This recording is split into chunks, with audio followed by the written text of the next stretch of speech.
Welcome to Roger Dean Stadium, spring training site and home for the St. Louis Cardinals since 1998. Again tonight, we expect a sold-out crowd as the Mets come to town. Fans excited, we're excited. Our first telecast of the season on FSN Midwest.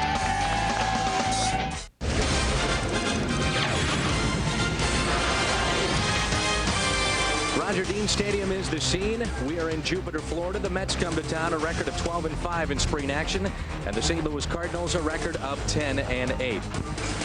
As always, everybody, welcome to Cardinals baseball on the field here at Roger Dean Stadium with my partner Al Roboski. I'm Dan McLaughlin. 2005 is here. Some changes with this team, but Al, I think everybody's awfully excited about those changes going into this season. Absolutely. When you think about Mark Mulder, a true ace there, or just maybe you just say one more ace to this pitching staff. That's huge. We've had some guys that have left, and it's tough to say goodbye to them, but I think we're all saying hello to a very good ball club. Well, you look at the pitching staff, and that certainly could be the key this season. Let's talk about two right-handers that'll be front and center. One of them we're going to see tonight, but we're going to start with Chris Carpenter, who was unavailable last year in the postseason. He was unavailable, and as quickly as that ailment presented itself, it went away, and there's really no indication he's going to have any problems. He's throwing the ball very well, and he's already been named opening day starter. Matt Morris, the Cardinals are not really needing a number 5 until the 19th or the 20th of this month. Matt Morris would be that number 5. He's been pushed into action, and he's responded. He's been outstanding. They are so pleased with him. Matt is happy with the way he is throwing the ball. He'll more than likely start on the disabled list, like you said, so that gives you the extra reliever, but Matt Morris is back. You set to go, partner? I'm ready to go, Dan. It's going to be a lot of fun. That's Al Roboski. I'm Dan McLaughlin. Another look at Roger Dean Stadium as we head to break. Cardinals baseball on FSN Midwest is coming up. FSN Midwest, where Cardinals fans come first. Back in Jupiter, Florida, and the first pitch from Matt Morris at 7:03 local time is a fastball and a strike to the switch-hitting Jose Reyes of the New York Mets. It'll be Reyes, Marlon Anderson, and Carlos Beltran here in the first. That's pop foul, and 0-2 is the count. And you can already tell Matt Morris on the mound how excited they are to have him out there. It's either 15 wins last year, but we all know it was a struggle. Consistency was the problem. He had a little arthroscopic shoulder surgery, and he's pitching well. His numbers brought to you by Advance Auto Parts. During the offseason, Dave Duncan was saying that they projected Morris to be back May 1st. Then it was pushed back to June 1st. Now it's mid-April. Matt said he felt all along that he would be ready by opening day, but saying it and doing it are two different things. Cardinals have a luxury because of several off days at the beginning of the season. They won't need really Matt until the 19th or 20th of April, so they can start him on the disabled list. Another pitch to Reyes is driven into right center field. That is trouble as Edmonds is on the move. He won't get it. A one-hopper off the wall, and Reyes can fly. Running well again here in 2005, and in there with a leadoff stand-up triple.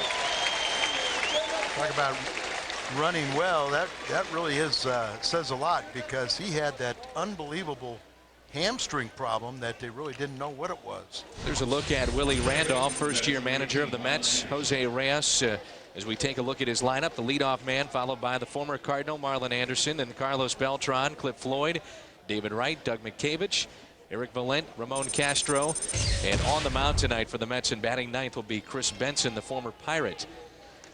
We know this guy, it's Marlon Anderson, and he hits a rope right to the second baseman, Mark Rudzelanek. So Morris catches a break as Carlos Beltran will step in. Around the Horn is brought to you by Auto Tire, the defense for St. Louis. Mabry, Edmonds, and Walker in the outfield. Roland Eckstein, Grudzelanek, Pujols on the infield, and Yadier Molina behind the plate. Pretty much the everyday lineup for Tony La Russa out there. Eckstein at shortstop, and we'll have to watch and see how he positions himself. People excited about Carlos Beltran, signed for over $100 million. Turned down $100 even from the Astros. And he's off to the Big Apple. Curveball was the first pitch. Another one is outside. 1 ball, 1 strike. The curveball has been much better and more consistent for Matt this year. He can reach out, get over his front leg, and consistently be near his release point. Fastball trying to back him off the plate. 2 balls and a strike. Beltran parlayed a unbelievable postseason into a big-time contract, one of the biggest that we saw this offseason. Runner at third is Reyes with a count of 2 balls and 1 strike. Scott Rowland even with the bag at third. Pulled foul as Beltran was out in front. In front on the off-speed pitch, change up there. Rowland, of course, even with the bag, well off the line. Middle infield about halfway in. Pujols normal depth at first base. Outfield straight away and deep. Another pitch just inside and a full count. Hard to believe 10 years for Tony La Russa and Dave Duncan, this regime in St. Louis. Tony still has that desire to bring the fans their 10th World Championship. Signed a 3-year contract in the offseason. The pitch was just bad enough. It was up out over the plate where attractive, but high enough to where he really couldn't get on top of it and do something with it. Reyes a leadoff triple. He's at third with 1 out. Beltran, little looper into shallow left, and that's going to drop for a hit and an RBI. 1-0 New York. RBI number 9 for Carlos Beltran. He leads the Mets in that department. Looked like a little inside-out swing, a little dunker into left. Well, what makes good hitters is they stay on a ball much longer than others, and that they can hit to all fields. So just kind of off the end of the bat, he wasn't sure how well he hit it, but it was good enough. It falls in front of Mabry, and you're seeing 2 of the premier players in baseball. Pretty good talent over there at first base. Beltran and Pujols. I'd like to be their bankers. Oh, me too. Over 200 million standing over there at first base. First pitch to Clifford Floyd is a strike. Mets just hope Cliff can stay healthy.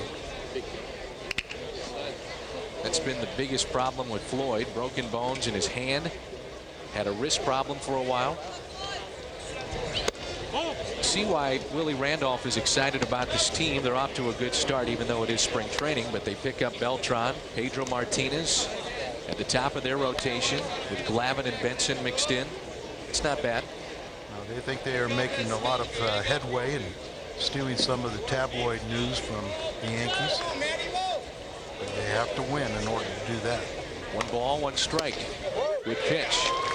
1-2. Matt's made a lot of good pitches here. He's just, you know, the spring training conditions. Remember the last time he was out, he pitched a couple innings and then they're interrupted by rain.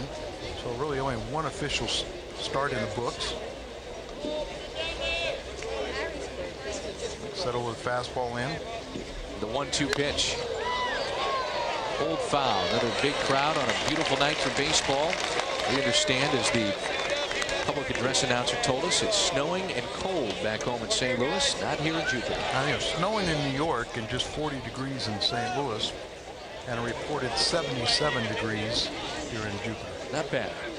In our short sleeves. 1-2 is the count on Floyd with Beltran over at first. A leadoff triple by Reyes. A line out by Marlon Anderson. Loop single by Beltran, and now Floyd in the hole. David Wright on deck. He will be their everyday third baseman this year. Curveball, he got him. Good pitch. First strikeout for Matt Morris, 2 away. All of Matt's strikeouts this season in spring training already have all come on pitches that have been taken. He's fooling hitters. You can see the consistency with the breaking ball is starting to return. And that is something he didn't have. It really flattened out a lot of times. It spun up there like a frisbee. Now he's staying on top of that pitch, getting over the front leg and getting that downward action, that 12-6 rotation. And you mentioned that Matt Morris very well could start the season on the DL. And Tony La Russa and Dave Duncan then have the option of carrying an extra pitcher, which they're considering at this point to start the season. Well, see, and you always want to make sure people understand that's a positive. Right. It's not a negative, because he can stay down here. He can pitch in extended spring training. He can have a couple more starts, and then you have that extra reliever if you choose to do so. 0-1 is hit to David Eckstein. Force play at second. The Mets pick up an RBI hit from Carlos Beltran, and the Cardinals are coming up in the bottom of the first from Jupiter. David Eckstein is a leadoff man for the St. Louis Cardinals. Signed a 3-year contract in the offseason with the Redbirds. He'll be followed by Walker, then Pujols here in the first. Scott Rowland is the cleanup man. Jim Edmonds, John Mabry, and left with the ailing Reggie Sanders out for a while. Mark Grudzielanek, Yadier Molina behind the plate, batting 8th, and Matt Morris, the pitcher, batting 9th. Fans are going to love this guy. David Eckstein off to a very good start this spring. On-base percentage over 500. And hitting .406 as he digs in. Leadoff spot for St. Louis. Digging in against the right-hander Chris Benson. And the interesting thing is, yes, fans will love him, but what Cardinal player don't they love? They're just going to love him for other reasons. A hustler, scrappy guy. And by no means is he the offensive replacement, and probably in many ways not the defensive replacement of Edgar Renteria, but not many people are. This guy's going to be a nice player. He gets the most out of his ability, and he has deficiencies, most of it throwing arm and range. But one thing is he has a world championship ring on his finger too. So the Angels won a championship with him. That tells a lot right there. Hit .276 last year as Castro and Benson converse. With a couple of home runs and 35 RBIs. He had 42 walks. And a leadoff man that can draw some walks. Tony Womack was terrific last year in this spot. Leadoff man that chokes up, trying to put the ball in play. The 2-1. Fouled straight back. Youngsters have to understand what type of player they are. If you're small in stature, you have to play small ball. You have to choke up. You have to get there and punch the ball, put the ball in play. Don't get down on the end of the bat and think you're a home run hitter. Utilize your strengths. 2-2 pitch inside. This is another facet of his game, is working deep into counts, making that pitcher work. The reason the Angels got rid of him only had to do with the fact that they felt that in arbitration he was going to be paid a lot more than he was worth. Rip just fouled down the third base line. They picked up Orlando Cabrera. Trickle down effect was Renteria going to Boston, Cabrera from Boston to Anaheim, and Eckstein, Anaheim to St. Louis. And many people believe that the Cardinals way overpaid for him. There's really no other place where he would have a starting job, so there really was no need to sign a 3-year contract. Another 3-2 into right field. Eric Valente is there, and Eckstein is retired. A look at Chris Benson. His numbers brought to you by Advance Auto Parts.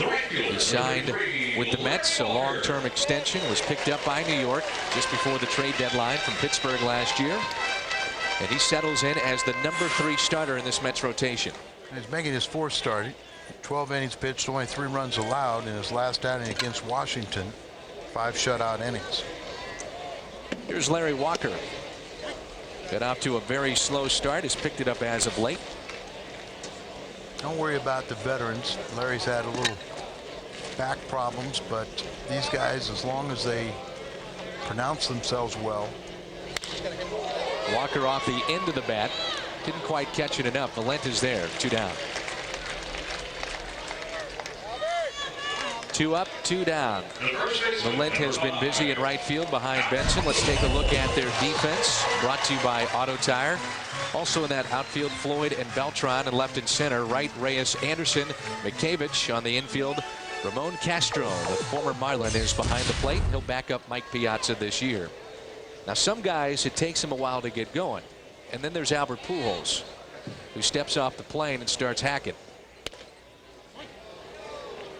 He's had a very, very good spring at .343, 4 homers, and 9 RBIs. Probably why he's on that plane is the longest time he's not had a bat in his hand during the offseason, too. Always studying film, working on his swing. And I think he's going to like working with his new hitting coach, too. I asked Albert about Hal McRae, and he said he doesn't say a lot, but he really knows what he's doing. And I played with Hal, an outstanding competitor, a terrific player. He was a very, very good hitter, but boy, he was a hard-nosed player. Here's an 0-2 pitch to Pujols. Held a swing, 1-2. Hal also had Scott Rowland when he was in Philadelphia. So he's managed in the big leagues. He's been a hitting coach for several different instructors or several different teams. And I think Tony's going to really appreciate what he brings to the team. A ball and 2 strikes on Pujols. Looks at a curveball just inside. Missed. 2-2. Albert may have been fooled a little bit by that pitch. He might have been fooled a little bit, as well as the umpire. Yep. By the way, we wish nothing but the best for Mitchell Page. Yes. Former Cardinal hitting coach. 2-2 ripped up the middle. Fool him once, not twice. 2-out base hit for Albert Pujols. Had to wait on this last pitch just a bit. A lot of hitters are fooled by off-speed pitches, but not Albert Pujols. He keeps his bat in the hitting zone longer than most hitters. The breaking ball, and you see he just concentrates on hitting down on the ball, getting that line drive, and the ball gets that backspin and just takes off up the middle. That was the one thing that Hal McRae was amazed about Pujols, is how long his bat stays in the hitting zone. Here's Scott Rowland, batting just 120 during spring training, but he's a guy, like you talk about, Al, that you don't worry about. A veteran that is more interested in looking at pitches, taking pitches. He's drawn a team high 5 walks so far, but the average isn't there. But he's done this every spring training since coming over from Philadelphia. Luxury of being a veteran player who has not only a roster spot, but also has a full-time job. You can go to spring training with a totally different approach. You don't have to impress from day one. And as you said, he's just trying to see the release point, try to stand in the batter's box where he normally stands, see the ball instead of overreacting to it or being way out in front. 1 ball, 1 strike. He was telling me prior to the game, don't be surprised to watch me just take pitch after pitch. I'm here to try to get my timing down and just see the ball out of the pitcher's hand. He says, I'm not one of those guys that's walking off the plane. It takes me a while to get things going. Yeah, he has to work at his craft a lot harder than Albert. Ball in the dirt, 3-1. Edmonds on deck. The interesting thing is the way Benson is pitching. He's pitching really against a proper scouting report. If you wanted to attack Scott Rowland, you attack him inside. You go up and in with hard stuff. 3 balls, 1 strike. On the Cardinal third baseman, Scott Rowland. How much, Aldo, as a pitcher, do you not want to show your stuff and maybe go by the scouting report because of the fact you're going to see this guy in the regular season? Very, very good question, because there are times where, say, a Mulder coming over to a new league, there's many times where a manager would never pitch him against a National League team. I don't think it's as important today with all the videotape because they see people. The 3-2 taken for a ball. So Scott Rowland draws a 2-out walk. It'll be first and second for Jim Edmonds. That at bat right there is exactly what Scott's trying to do. You know, he's trying to look the ball in, see what it's doing, see how they're trying to pitch him, instead of being way out front on a 3-2 pitch, thinking he's going to get a fastball and trying to cheat a little bit and going out there, and then he could take that breaking ball for the walk. Edmonds hitting over 300 during spring. Last year, you just saw the numbers: 42 dingers, 111 RBIs. And who could forget what he did in games 6 and 7 of the National League Championship Series? Game-winning home run, game-saving catch.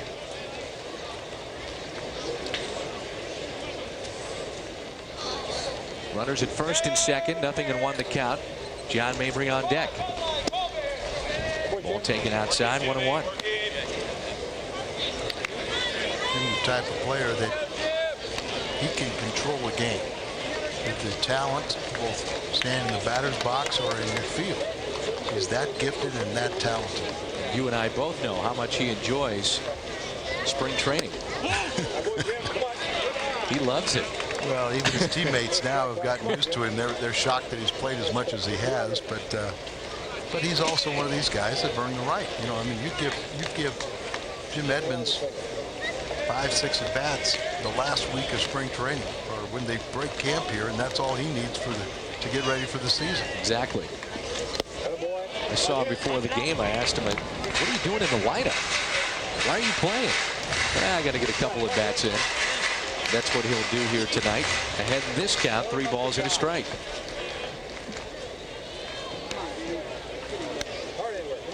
Outfield deep and straight away for Edmonds. Chance to get a good pitch to hit here. Roland is the runner at first. Albert Pujols out at second. Ripped into right field. That's a base hit. Pujols being waved home. Valent's throw off the mark. Game is tied at 1-1. Edmonds, his 4th RBI of the spring. So after Benson got the first 2, it was a base hit by Pujols, a walk to Scott Rolen, RBI base hit by Edmonds. Benson's first mistake was falling behind to him. Then Nick's mistake is throwing a ball up. High ball hitter. He loves to jump on that ball. Ball was in the middle of the plate. And Jimmy didn't try and do too much with it. Drives in Albert Pujols. Got a tie score here, but this is what this club can do. With 2 outs, he can never make that pitcher feel comfortable. You wonder, and you go back to what looked to be a strike on Pujols, would have been a called 3rd strike. If you maybe lose a little concentration thinking about that. Then he gave up the 2-out hit, a walk, and now this base hit to Edmonds. Runners at first and third now for Mabry.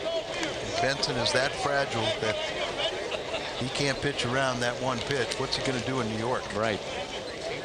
Spring training down in Jupiter. He's going to be challenged a little bit more by the fans there. Little tapper. Benson will take it. Bare hands. Throws to first. Mabry strands 2, but Edmonds has tied it up. His 4th RBI of the spring.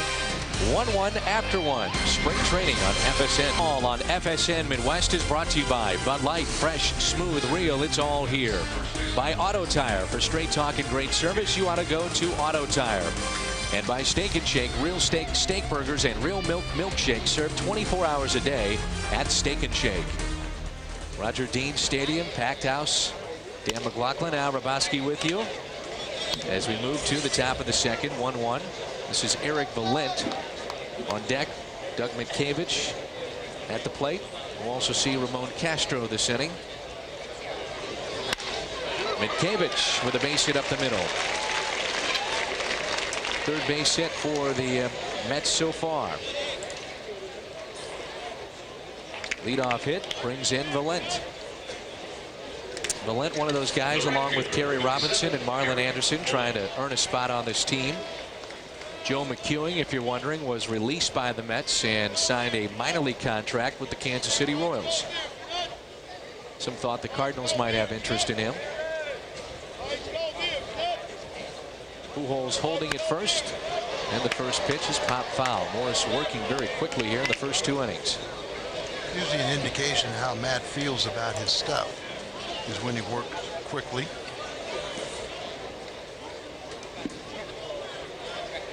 Valent hitting just 154. 1 home run, 4 RBIs this spring. Curveball misses outside. And backdoored there, but you can see his curveball is so much more consistent than it was a year ago. And Morris has been at this point in his career before. Shut down in 1999 with Tommy John surgery on his elbow. And in 2000 he was used primarily in relief, and then 2001 a 22-game winner. Went to the All-Star game. He was an All-Star in 2002. Runner is going. Breaking ball. Throw by Molina. Not much of a chance there. Stolen off of Matt Morris. As Valent swung and missed. That's the first out. It brings in Castro. Stolen base for Mitkevich. Not much of a chance here for Molina. It really looked more like a hit and run on the way he was looking in there, and didn't look like he was running that hard. They have done here with the Mets. They lead the majors in stolen bases. Very aggressive play from Willie Randolph. And kind of interesting to see. And I'll tell you something what Tony told me about Willie Randolph. Fastball, the strike to Ramon Castro. I asked him if he thought, if he had any advice for Willie Randolph, and he said, well, the fact that he was a star player and he's had such high pressure being a coach for the Yankees, he said he is so far ahead of the game, but then he hired an outstanding coaching staff. A lot of veteran guys, including Sandy Alomar Sr., who's right on his left. You've got Jerry Manuel, another former manager in the big leagues. Rick Peterson. Rick Peterson is his pitching coach. You know, so there's Jerry Manuel. So they've got a lot of good people to surround him. Sandy Alomar, bench coach. They were teammates back in 1976, and that was Randolph's first year. So they've known each other for a long time. Maniacta over there at third base. So you're right, a lot of talent, a lot of years in this game. And that bench and that dugout for Willie Randolph. As Morris spins a curveball up there. Named the 18th manager of the Mets back in November. You mentioned that he's been in New York as a player, as a coach, 11 years, from 94 until last season. He was under Joe Torre. First 10 years, Yankees third base coach, and then bench coach last season for Torre. Fastball, a strike on the outside corner, full count with Chris Benson, the pitcher, on deck. Matt's had success working on both sides of the plate, changing the plane. Be interesting to see what happens with the catcher's spot in New York as Castro swings and misses. He'll be the backup this year to Mike Piazza, a 36-year-old. Sunday, don't forget, we're back at it here from Jupiter. The Cardinals will take on the Marlins. A spring training showdown. Coverage begins at noon here on FSN Midwest. Easter Sunday, the Marlins and the Cardinals. Back-to-back strikeouts for Morris, 3 so far.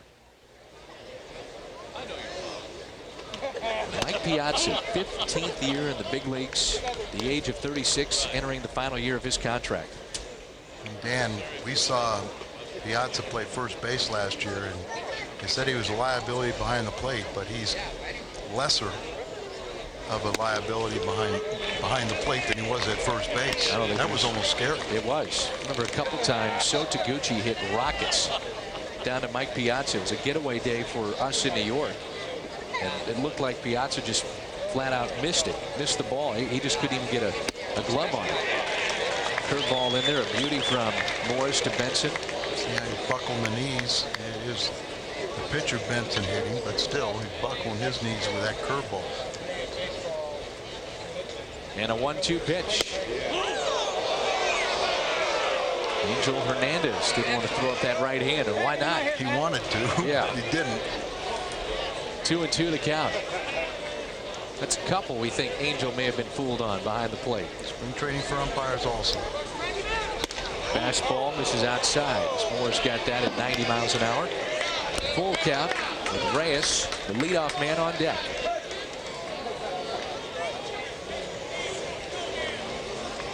I just love how Matt Morris wastes no time on the mound. Was right at the hitter. Now this is the pitcher, of course, but first time through, he's gone after everybody. And why not? I mean, it's not a strikeout pitcher, so you try to eliminate batters in the first or second pitch. You're a lot better off doing so. Another full count delivery from Morris. Wasted outside, ball 4. So 2-out walk to the pitcher Benson, and it brings in Jose Reyes. First walk issued by Morris tonight. So runners at first and second. Reyes, the leadoff man, tripled and scored back in the first. I hope he can stay healthy and see this young man play. And he's moved Matsui over from shortstop to second base. We thought Matsui would be at shortstop for a number of years, and they found that he just couldn't get it done defensively. I think it was almost like contractually he had to be there last year, but then they could move him this year. And they feel they'll be much better defensive. I think Matsui's going to play a better and more solid second base, and then this kid is just as flashy as they can be at short. A lot of concern with Matsui. He's had a back problem. He's missed the last 5 days. That fastball misses in, 2-1. That's not a bad combination whatsoever up the middle with Reyes and Matsui. Mikheyevich, a former Gold Glove winner at first base. David Wright will be the third baseman. Piazza behind the plate. Good pitch as Reyes was fooled. 2-2. Changes speeds. And a tight strike zone where he hasn't gotten all of his pitches, but here you see the bottom fall out of that one. That was one thing we didn't see, whether it's a changeup or this sinker. You just didn't see that downward action that his arm was ailing last year. Tried to go out there. It was his walk year, so maybe he was less than honest with the ball club, but I don't think he realized that it was going to need a surgical procedure either. And he's in a perfect spot. He doesn't have to prove anything to Dave Duncan or Tony La Russa, except that he's healthy. And he struck out the side here in the second. He got Eric Valent. That was the first man that he was able to strike out. The big bender. Then it was the backup catcher this season for the Mets, Ramon Castro. And now host Grudzelanic, Molina, and Morris for the Cardinals in their half of the second. And a fastball from Benson is in there for a strike. Here's another one of those new faces that Cardinal fans will really appreciate. I think defensively, it's an upgrade over Tony Womack. And here's a guy that will not be the focal point offensively, obviously, with the core that's intact. A line drive hitter, a gaps hitter, and fans are going to like him as well. Yeah, he's the kind of hitter that's going to drive the ball to the gaps. He doubles at his game. So Womack would get the single and steal second base. This guy will just end up on second base. But he'll fit very well in with this ball club. Injuries have been a problem for Grudzelanic the last couple of seasons. Achilles heel. He had a knee problem. Talk about a gaps hitter. He had 54 doubles back in 1997. He was playing with Montreal back then, and he was a shortstop then. Now a second baseman. He signed a 1-year, $1 million contract with incentives that could push it to about 1.5. And here's another guy that Hal McRae really likes. 2-2 pitch. Spoiled by Grudzelanic. They worked together when Hal was a hitting coach in Montreal. Other than trying to spell his name, everything's good. Rip Rowan's got a challenge there. Getting all the letters on his back. Exactly. Here's a 2-2. Hold left side. Nice play by Wright. Gets up. Long throw. Wow, what a play. David Wright.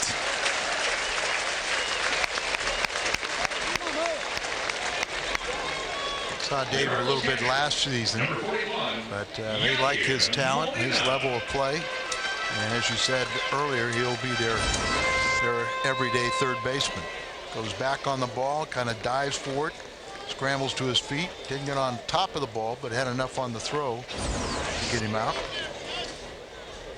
Yadier Molina has been a pleasant surprise at the plate so far. Another look at Wright over there at third. Catches the ball here and scrambles up, and see how he kind of like a 3/4. Well, that has a tendency, that ball, to sail. You stay right over the top of it. It's going to be a little truer throw, but he made the play with ease. And then it also, when you have Mikheyevich at the other end, a much better defensive first baseman, they're tightening up the defense, trying to win the old-fashioned way. 1 ball, 1 strike. Go back a couple of years for the Mets when Roberto Alomar was still playing at a high level, and they had John Olerud over there at first base. Pretty good team defensively. That infield that they had in the late 90s, early 2000s. Ordonez was in there as Molina hits it to Mikheyevich, who was well off the line. Takes a hit away from Molina. Had him positioned perfectly. 2 down.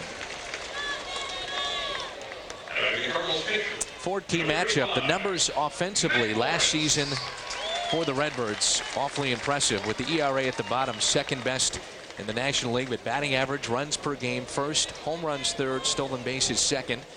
That will surely change with Tony Womack no longer here, and the ERA second best in our Ford key matchup with the Cardinals last year. Yeah, the Cardinals are leading in the Grapefruit League in ERA this year. At 3.81. And that's a good sign, because to this point you're getting all the young kids a little bit of a few innings. Of course, Cardinals have lost a couple games to rain, but now you start trying to tighten it up and get your regulars more playing time, emphasis more on winning the ball games, and try to figure out who you're going to be on your ball club and give those guys the bats and innings. And for Tony, he even says in spring training, now with 10 days to go, it's time for me to start managing as if this is a regular season game to get some wins. There's a 1-2 to Matt Morris. A check swing. He went around and a strikeout. First strikeout on the night for Chris Benson. Look at that young man, David Wright, heading into the dugout, coming up with a dandy as he robs Mark Grudzielanek. We're tied after. Welcome back to Jupiter, Florida. You're watching the St. Louis Cardinals on Fox Sports Midwest. Go Cardinals! The guy right there in the red got a little lost. Our fans were all on one cue, and he was a little lost there, Al. He's in spring training. Spring training mode. For the fans, too. Glad you're with us from Jupiter, Florida. Al and Dan back on FSN Midwest. A curveball from Matt Morris to Marlon Anderson is taken for a ball. I think one of the concerns for the Cardinals is not having a lot of pop off their bench. And Mabry's a guy that could get a home run or two this season, as we saw last year with 10+ in limited duty. But Marlon Anderson had a couple of key at bats off the bench and some power. I go back to the game against Cincinnati on the road. The Cardinals came back from 6 runs down, and Anderson provided a 3-run home run off of Danny Graves. Remember that? Right, and he won a game against Arizona the first weekend of the season out in Arizona. But Marlon was really had a good time in St. Louis, wanted to come back, and the Cardinals chose to go in another direction.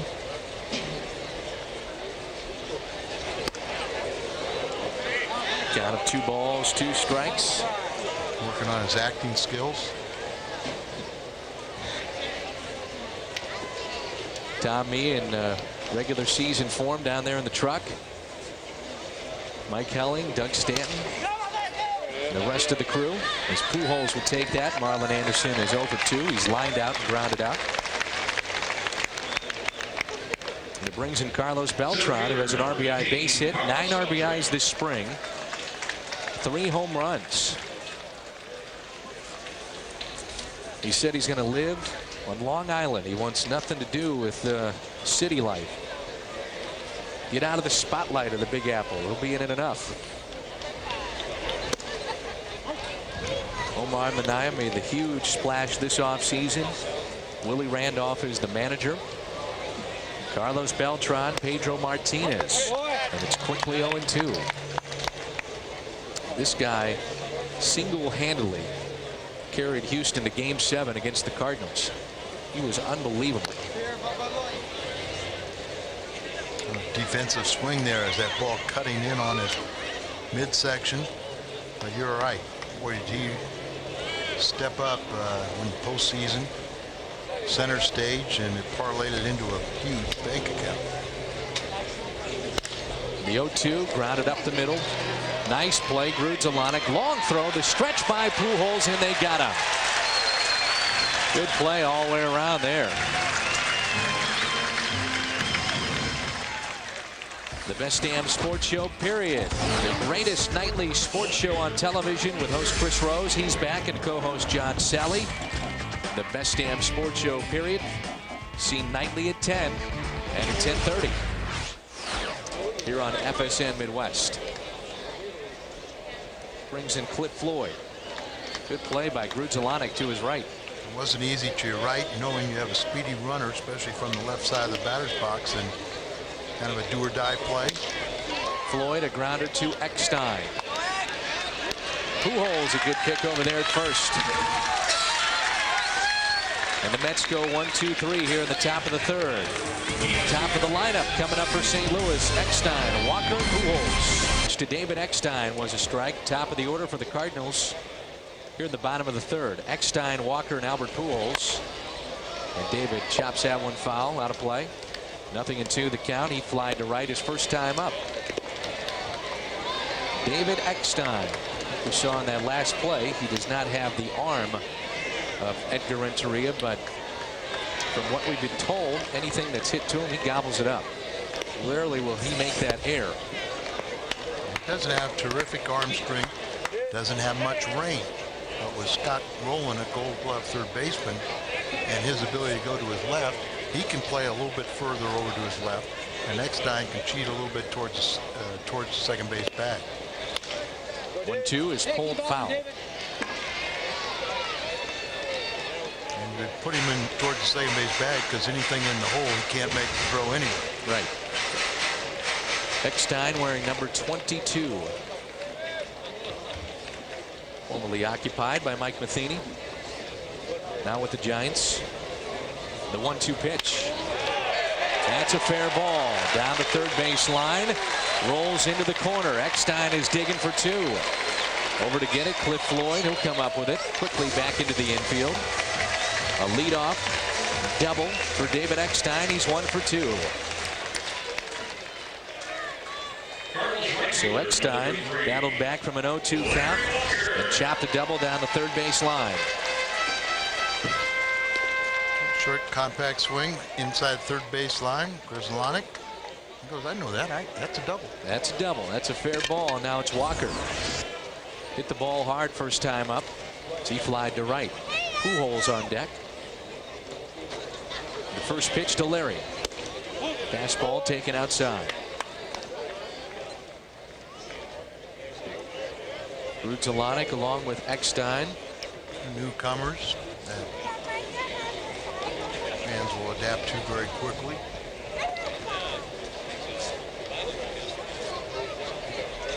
.1-0 pitch coming to Walker. Fooled a bit. And it's a strike as they peel down to third base. Grzelcyk on the left. Eckstein, of course, at second base on the right of your screen. New combination up the middle.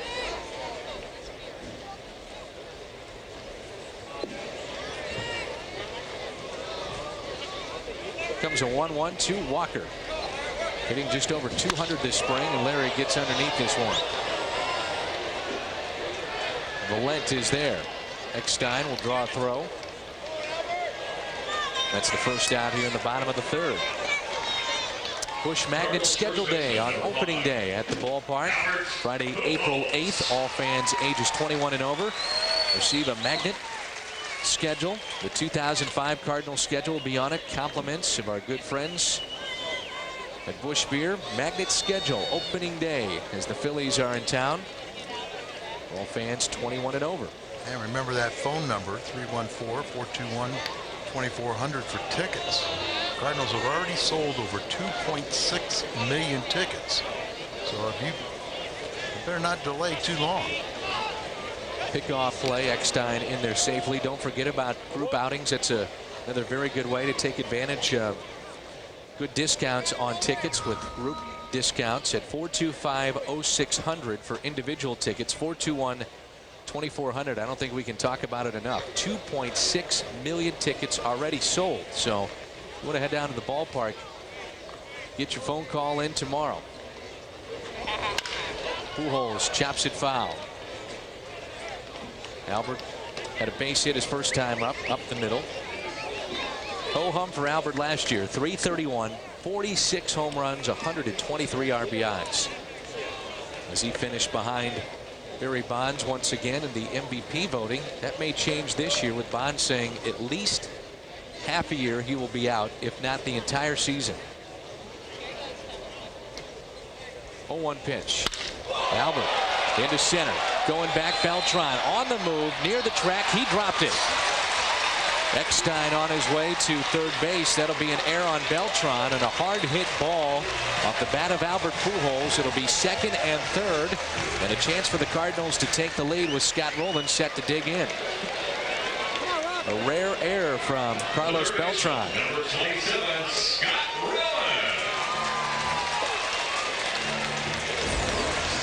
Carlos just going back on this ball and very casual as it hits the heel of glove and pops out. Eckstein halfway checks it out. Now, why isn't Eckstein at second base on that anyway? Well, he should have been, because at the depth that ball was, he had to have thought he caught it. Right. And he lost sight of it, that it popped out of his glove. And Roland pops this one up into center. Beltran will be tested. Play at the plate. Eckstein is safe. What a slide by David Eckstein to avoid the tag. A shallow fly ball. Eckstein decided to challenge Beltran, and it paid off.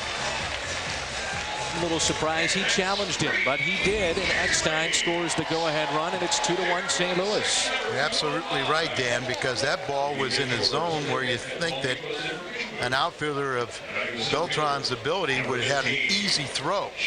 It was up the line a little bit. That's why outfielders get in trouble when they assume that my reputation or my throwing ability is going to stop a runner from going. You always come up firing, always think that the guy's going to be gone, and you'll never embarrass yourself. Scott Rowland is saying thank you very much as he picks up the RBI, and now it's Edmonds. Little ground ball to Mikheyevich. Benson covering. Pujols is stranded, but the Cardinals have their first lead of the night. Scott Rowland with his fourth RBI. 2-1 St. Louis. The quest remains. A pennant proudly flies. But a greater victory calls. The city deserves this. It will take everything. It is gone! Catch bullets. Pull down rockets. Pain. The legend, he hangs on. The 2005 Cardinals. Weeknights beginning April 5th on FSN Midwest.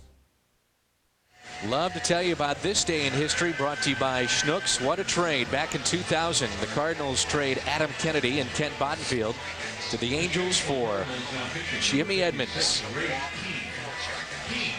That's brought to you by Schnucks, and that trade, let's just say it's paid off. Edmonds has been a Gold Glove winner time and again here in St. Louis.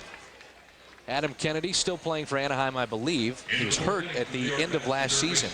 Kent Bottenfield is now literally a professional singer, doing Christian rock and donating his time and money to various causes throughout the Midwest. Lives in Indiana, I think. Very good guy. Saw him during the winter warm-up as he performed for the fans on the main stage. And a new pitcher in. It's Ray King for St. Louis. Last year, 86 appearances. What a duo he made with Steve Klein from the left side. And you know Ray King has got this team made. Who else from the left side does, though? That's probably, I would say, Al, the most interesting battle in the final 10 days or so. You've got Bill Pulsiver, who has shocked everybody. You've got Carmen Cali. They love his arm. You've got Randy Flores, who has been very, very good. Am I leaving anybody else out? And Mike Myers, the veteran. Yeah, situational lefty, over 600 appearances in his career, who got off to a slow start, then probably realized, you know what, I haven't made this team, and he's been much better as of late.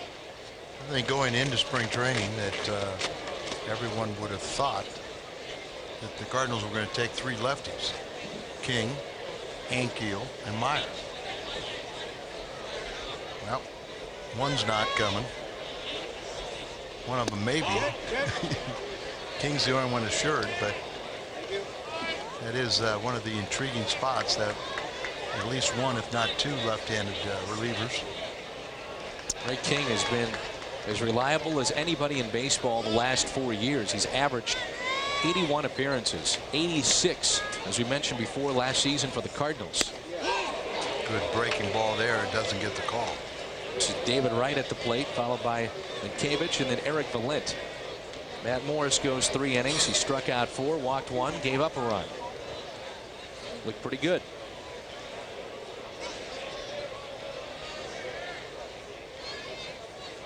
Next pitch, a ball outside, so a leadoff walk to David Wright.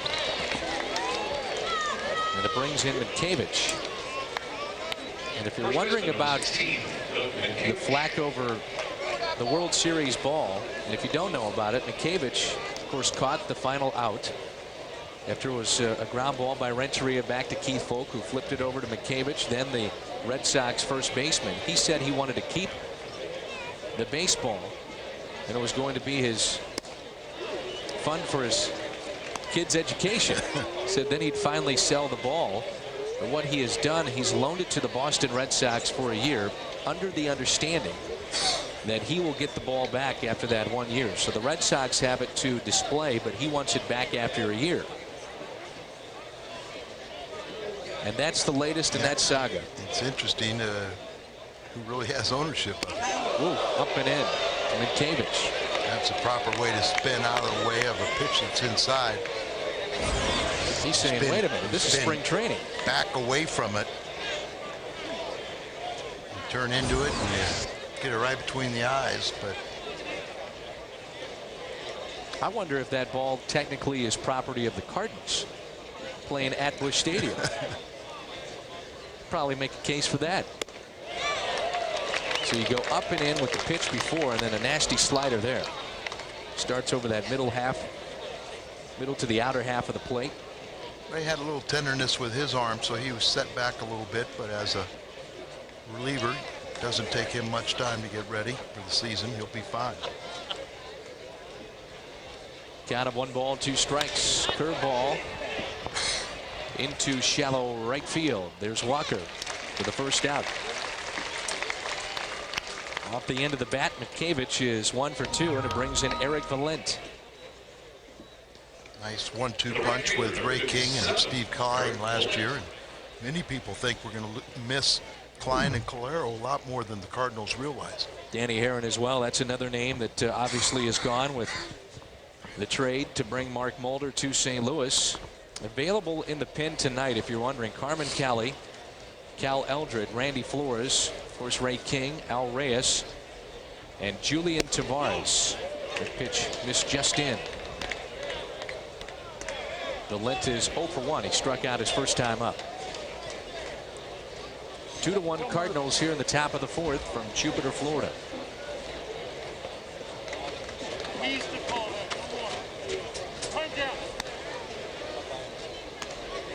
Right side of the bullpen for the most part pretty much settled for the Cardinals. You know Isringhausen. You know Julian Tavares. Probably Cal Eldred. We figure that. Al Reyes is another name. And another name to keep an eye out for, according to Tony La Russa, and talking with people before the game, is Adam Wainwright, who has gone from being a potential starter at AAA to maybe a long relief guy in that bullpen for Dave Duncan and Tony La Russa. He was part of the J.D. Drew deal a year ago. Adam had some problems with his arm last year, so did not get a full season in of minor league ball. And most of the time that Tony and Dave Duncan, they're going to, it comes up to experience. You know, that will take the nod over a youngster, and really a guy like Wainwright's got all of his options left, so you would be very surprised if he made the team, but yet there's no doubt he has one of the better arms. How about Anthony Reyes? That's a guy that everybody's excited about. Dave Duncan told me that there's no doubt this guy has exceptional talent. He will pitch in the big leagues, but he really feels right now he needs at least one more pitch to get major league hitters out consistently. Here's a 3-0 and a strike.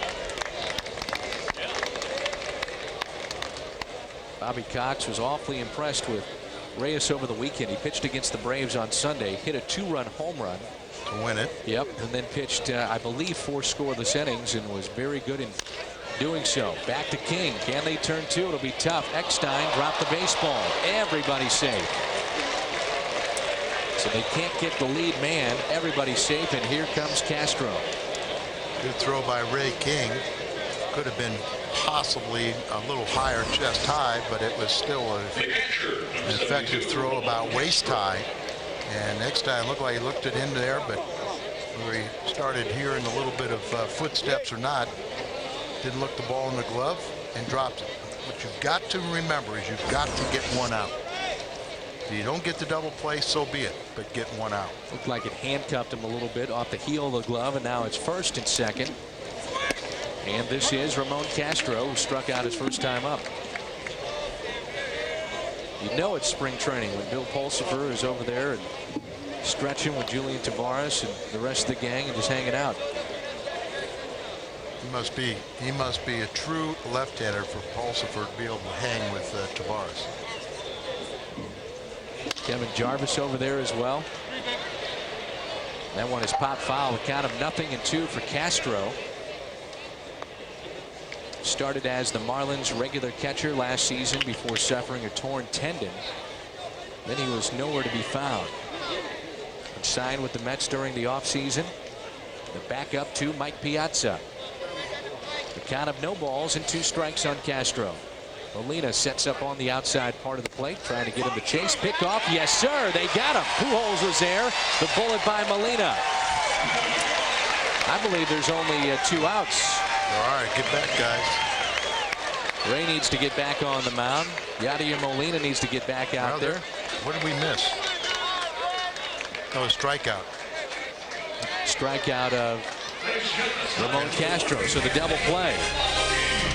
Confusion out there. Confusion in the booth. But it's spring training. Brought to you by Advance Auto Parts. We're ready in advance. And by your local Chrysler Jeep dealers.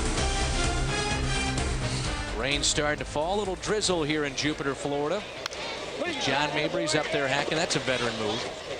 Pitch a little inside. Let's get this game going. Fouled straight back in spring training. John Mabry grounded back to the pitcher his first time up. Let's give John Mabry an awful lot of credit. He could have thrown in the towel this time last year. Accepted a invitation to go down to AAA Memphis. Worked his rear end off and got back in the major leagues and made a huge contribution for the Cardinals. 87 games for the Redbirds, and he hit 13 home runs. Tied his career high in home runs and just was a big part coming off the bench. You think about his value to this team.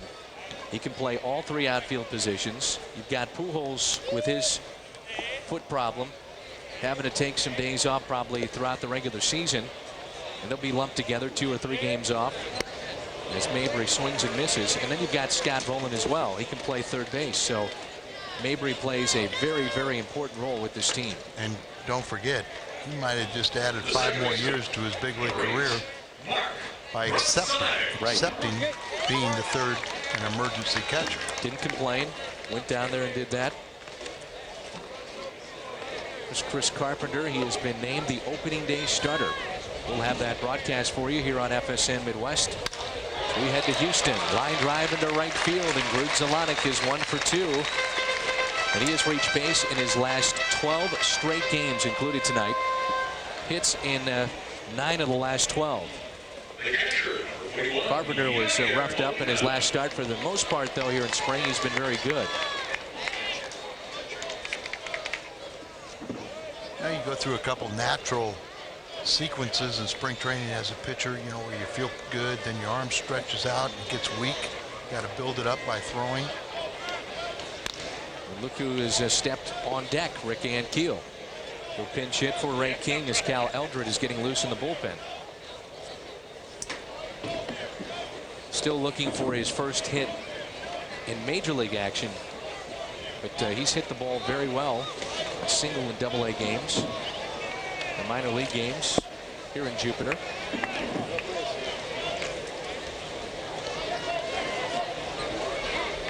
Going to try to make it as an outfielder. Molina's first time up, grounded to first. Yadier Molina, pleasant surprise at the plate. 321 is average with a team high 8 RBIs. He, along with Rick Ankiel, were teammates in the Puerto Rican League during this offseason, and Molina finished in the top 10 in hitting in that league. Not many at bats, but still, that's a positive note. Well, that's why they feel like Molina has more potential than Mike Matheny. And as strange as this may sound, and it's not a put down to Mike at all, Molina has a better throwing arm than Mike Matheny. Mike has one of the better ones in the game. That was on display in that pickoff play to end this top of the 4th inning. That gun down to first.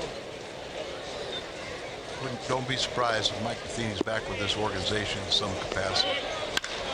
Ripped right to the third baseman, and the throw over to first. There's your double play. That will end the 4th. Tough luck there for Molina. Cal Eldred will come in when we come in. pitched with the Cardinals the last 2 years. You can see 52 games last season. 4.2 record, 9 holes, ERA of 3.76. And trying to pitch third consecutive year. He's done an outstanding job, and kind of that role of the bullpen that you don't get a lot of flash, but you really win a lot of points with your teammate and management. New catcher behind the plate as well. Einar Diaz will take over. He'll be the backup for Yadier Molina this season. So we'll look at Einar Diaz as Cal Eldred takes over for Ray King, who had a scoreless frame in the 4th. Matt Morris gave up 1 run, struck out 4 in his 3 innings of work. And the first pitch is a strike to Chris Benson. It'll be Benson, Reyes, and Marlon Anderson. The rain continues to fall here at Roger Dean Stadium. Pujols, good play, backing up, steps on the bag for the first down. Well, Sunday, the world's best players will once again gather to finally answer the question, who is the greatest poker player in the world? Find out on the Poker Superstars 2 Sunday at 8, exclusively here on FSN Midwest.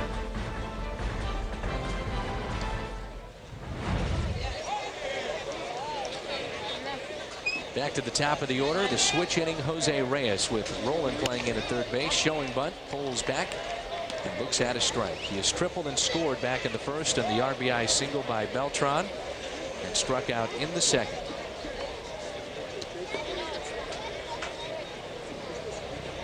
Still waiting to see the potential of Jose Reyes. We'll see it if he stays healthy, like you said, Al. This guy can fly down the line. He's one of the fastest players in baseball, but he's been hampered by knee injuries and, in particular, hamstring injuries. Really curtailed his first couple of seasons. Still a young guy. He's only 21, I believe. Just got a piece to stay alive. I'd say he's an excellent fielder. So it'd be interesting to see his development. Playing shortstop, he'll be the everyday shortstop with Kaz Matsui, if healthy, at second. Marlon Anderson on deck. And an 0-2 pitch. Diaz throws it up the line, but it is a foul ball called by the home plate umpire, Angel Hernandez. He called it right away. Yeah, he called it right away, and I hope Pujols saw that and just said, I'm not going to stay in the middle of this throw. He kind of jumped out of the way of it. You'll see it hit the batter or the runner, graze off of him, and then handcuff a fielder like Pujols, a first baseman. You can't see it. You're blinded. Diaz did the right thing, and Diaz is a guy a couple of years ago, but people thought and projected that he would be an everyday catcher with Cleveland, with pretty good offensive numbers, but it didn't materialize. Jose Oquendo told me, don't worry about him as a backup. He's fine. 1-2 is the count. With 1 out, nobody on. The Cardinals leading this ball game by the score of 2-1. Tap foul, out of play again. Cardinals will start Mark Mulder tomorrow against the Washington Nationals. Look at the defense as Roland now can play back with 2 strikes on Reyes. Here's Mark Mulder, newest member of that starting rotation for St. Louis. As Reyes slices this one into the gap and drops for a hit. Is he thinking 2? Yes, he is. Edmonds took his time out there. Reyes sliding into second, easily beats the throw, and it's a 1-out double. Boy, he can flat out fly out of the box. Come out of the box thinking 2, and he sees that it's out into left center, and there's no break in his stride at all. Jim Edmonds with it getting a little wet out there. You know, you take it a little more casual, but I don't think he realized that Diaz possessed that, or Reyes possessed that type of speed. So now Marlon Anderson will dig in, playing second base for the Mets. Off the bench for St. Louis a year ago as the Cardinals picked him up after a number of years with the Philadelphia Phillies. First pitch, a strike. See if Marlin at the very least tries to get his runner over to third base, trying to pull the ball. Marlin has lined out to second and grounded out to Pujols at first unassisted. 0-1 pitch. Pulled foul. Think about the roles that Cal Eldred has had. And thanks to Mike Matheny, Eldred has caught on with the Cardinals. Remember, those two were teammates. Eldred had retired and decided to give it one more shot, and he's parlayed that into extending his career by at least 3 more years. The Cardinals have used him as a spot starter if need be, a closer for a while a few years ago, and now as a middle relief man. Been very valuable. You got to have those guys. Well, not the big name guys, but the role players. And he's also the guy that has no ego, so you can never do you want to embarrass somebody. But if you had a situation, a blowout game where you had to sacrifice a relief pitcher and say, well, hey, I wish I didn't have to do it to you, but I need you to throw 2 more innings. You know, he's the kind of guy that would say, hey, that's my job today. Yep. Give me the ball.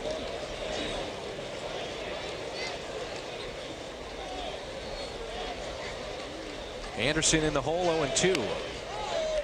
Another curveball, foul ball. With Reyes, the runner at second base. Carlos Beltran on deck. Cardinals have used Matt Morris for 3 innings, Ray King for 1, and now Eldred for this top of the 5th.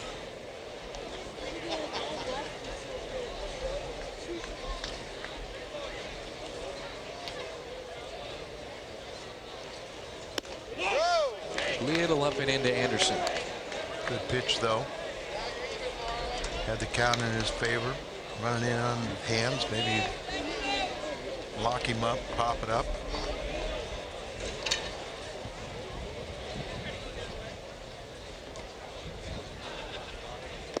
In the dirt, good play by Diaz.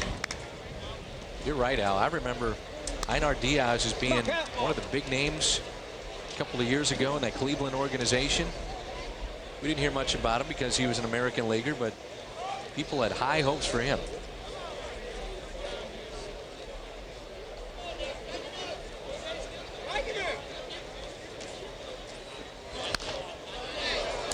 Two and two the count.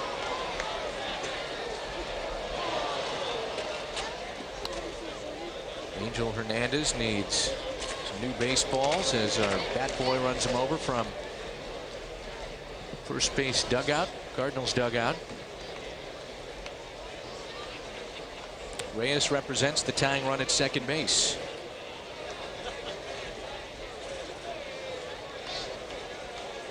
Two-two pitch. Ground ball to Grudzalani. Over to Pujols, advancing on the play. Reyes to third. And it brings in Carlos Beltran. We at Fox Sports Net have gotten behind this. There is a blood platelet drive. And folks, let me tell you, cancer patients throughout the Midwest and in particular in St. Louis need your help. It's today through April 3rd at Barnes Jewish Hospital. The number to call on your screen is 362-1253. At Barnes Jewish Hospital, 362-1253. Ask for Barb, and they'll set up an appointment for you for a blood drive and a platelet drive. And we need all the help you're willing to give as Beltran loses this one down the right field line, and it is a foul ball as that thing was crushed. But Monday through Friday, 7:30 to 5:30, or Saturday and Sunday, 7:30 to 1:30 at Barnes Jewish Hospital. Again, 362-1253, and ask for Barb, and they'd be more than willing to take your phone call, and we appreciate any help anybody can give. How about Beltran and that fly ball as that thing left the parking lot over our truck out there. You're sounding like a hitter again.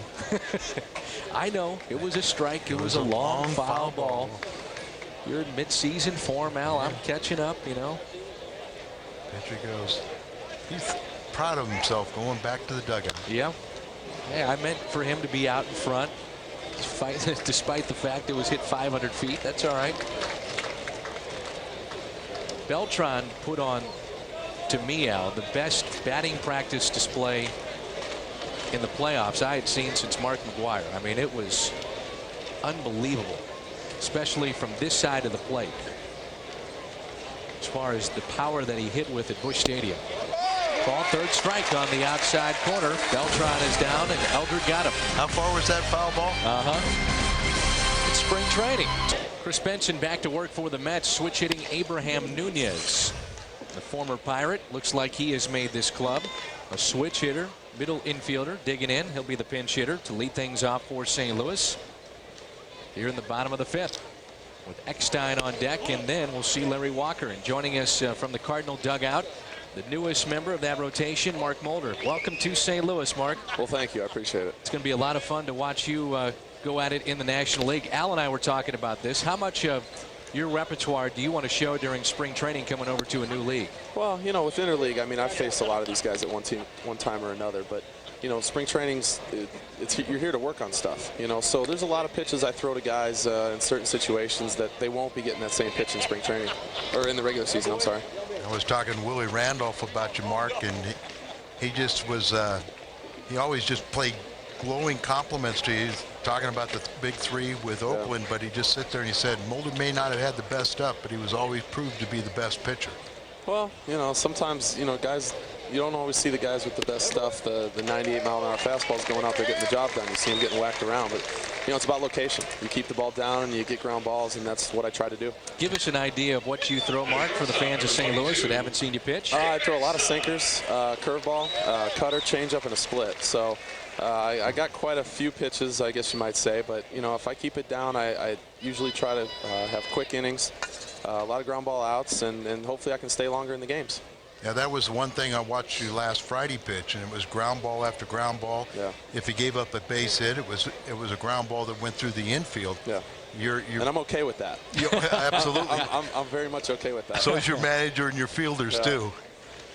But give us an idea too, Mark, about this guy at the plate, David Eckstein, because you two know each other from your days in the American League. You saw each other a lot. What can Cardinal fans expect out of number 22 here at the plate? You're going to see a guy who plays hard. He's a pesky hitter. He's someone, I can't tell you how many times I've made 2-strike pitches on him where he hits the line drive to right field. I've thrown him great splits before with 2 strikes, and he hits a line drive over the second baseman's head. So, you know, like I said, he's a tough out. He's going to play hard. He's going to be fun to watch. As a pitcher, he's the kind of guy that gets under your skin. Yeah, he really does. I mean, because he doesn't ever try to do too much. You know, if you throw something away, he'll hit it down the first base line. You throw it in, it either hits him or he pulls it. You know, so I mean, he's going to get hit by a few pitches too because he gets right on the dish. This is not to take away from the fans of Oakland, but have you gotten a sense at all from being here in spring training what the fans are going to be like in St. Louis and the packed houses? We were just talking about this, Mark. I see that smile going across your face. The Cardinals have already sold 2.6 million tickets. That's an awful lot of people coming to the ballpark. That's going to be a lot of fun. You know, when I got traded, that was one of the most exciting things, is being able. We had great fans in Oakland. Don't get me wrong. We just didn't have a lot of them. You know, we'd have 15,000 maybe a night, and I'm so excited to be able to play in front of a packed house every night. And I know that you're going to appreciate the Midwestern weather better than those cold nights in the Bay Area. Yeah, but you know what? I don't mind cold weather. As a pitcher, no. Yeah, as a pitcher, I'm the only one who's hot out there. So the hitters are the ones who don't want to be in that batter's box. I know you have addressed this probably time and again, but for the fans at home that haven't seen this, you are 100% healthy. There are no problems, and that second half of last year was an aberration. I don't know what happened. I mean, it's just something, you know, whether I got tired, I don't know. But no, I was not hurt. I was completely fine. I was just terrible, you know. So but trust me, I'm fine, and I will be ready to go from day one to start the season. Reyes up the middle. What a play. Did they get the tag? No. Safe at first is David Eckstein. What a shock. His uniform is dirty over there. That was Marlon Anderson that made that play. He did an outstanding job as the runner was going, timing it, stepping on the second base bag and trying to make the return throw. A tough throw for a second baseman, but Marlon showing a little flash of that deep. What a play there by Marlon Anderson as Larry Walker will dig in. He is 0 for 2 with a pair of flyouts to right field. As you talk to Barry Zito, Mark, and you talk to Tim Hudson, what was the mindset of the Big Three about the Big Three being broken up? Well, you know, it's something we kind of expected that was going to happen. Probably not this soon. I was as shocked as anybody when I got traded a couple days later after Huddy got traded to Atlanta. And you know, I speak to those guys all the time. I just talked to Huddy the other day, and you know, those are 2 of my best friends, and that's not gonna change anything. Watch out down there. That one right off the camera. but you know, those are some of my best friends, and you know, we're all in different spots now, but I think it's good, you know, and we're gonna hopefully all do well. How much are you looking forward to changing leagues, coming in the National League, which really is a much better style of baseball? Well, I'm looking forward to hitting. You know, that's something I'm getting excited for. So, you know, try to make the most of that and try not to embarrass myself too much. But, you know, just to come to the National League, it's a little different of a game, you know. So that to me is probably the most exciting thing. What kind of hitting do you have in your past? Did you do it in college? I hit in college. I hit in college, but I hit 3rd or 4th at Michigan State, so that might tell you how good we were. Really? No, we weren't good. That's my whole point. Okay. So it's I'm just excited to do it again. You know, I love hitting. It's what I've always wanted to do. I wanted to be a hitter before I wanted to be a pitcher. So, but I still got a slow swing. Don't worry about that one. I know when you came as a member of the A's, you didn't pitch in that 3-game series in St. Louis, but what were the American League pitchers, what were your teammates thinking about Albert Pujols? Well, I mean, just watching him, you see just how talented he is. And you know, I've asked a few guys already, what's it like to watch him all season, and they've already told me it's a joke. You know, so you see what these guys do. I've never played with someone quite like that since Giambi in 2001. You know, when he hit about 330, 340 that year. So, you know, I'm anxious to see what he's going to do. It's already fun watching in spring training, just how locked in he gets and how focused he is. Pujols has reached on a base hit back in the 1st and on an error by Carlos Beltran in center. That was in the 3rd inning, and Albert chops this one towards 3rd.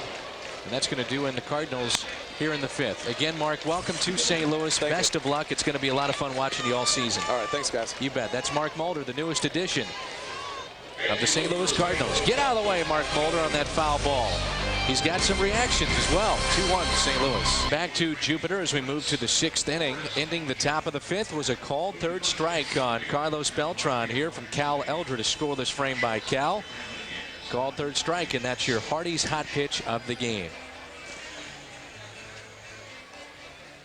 Some changes for the Cardinals as Cliff Floyd will dig in. Randy Flores, who's got a shot to make this club. Every outing now, very, very important for him. Last season, down the stretch, we saw him in 9 different ball games. He'll come in and face Cliff Floyd to start things off here in the 6th. Abraham Nunez stays in the game, playing shortstop. John Mabry moving from left to 1st. Help me and follow me here, Al. So Taguchi is out there in left field. Nunez at short. Yep, Nunez at short. And so is going to get tested. Makes the play. Daniel's in right field. There's Albert Pujols in right field also. That's right. Walking to the Cardinals clubhouse. He's done. We'll sign some autographs before it's all said and done. He does that all the time. You know, you just can't accommodate everybody, but Albert, every day home and road, does try to get a few smiling faces to the kids. The true superstars of the game of baseball. Albert Pujols. And a star on and off the field. Had the pleasure of visiting with he and his wife Dee Dee. They've started up a brand new foundation, the Albert Pujols Family Foundation, to benefit children with Down syndrome and also children in the Dominican Republic, as that is well hit. And in the gap in right center field off the bat of David Wright. Edmonds over to get it, and it's a 1-out double for David Wright.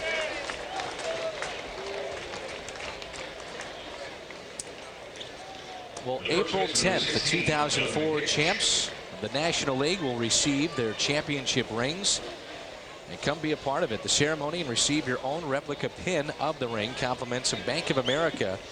This is for all fans that attend the game on April 10th. And again, that number 421-2400 for tickets. April 10th against the Phillies. It's sponsored by our good friends at Bank of America. I'm seeing the picture of the ring, and it looks gorgeous. Here's Minkiewicz. I want to go back to the Pujols Family Foundation. It's also going to benefit children and families in need in the Dominican Republic. He went back to the Dominican this offseason. He and his wife were taking pictures and had a video camera. And we'll actually put together a nice piece on Albert and his family and see some of the images through their home video camera. You're going to see that in an upcoming Cardinals Tonight program here on FSN Midwest. Runner at second base is David Wright with one out. Mitkevich is 1 for 2 this evening. 2-1 Cardinals here in the 6th.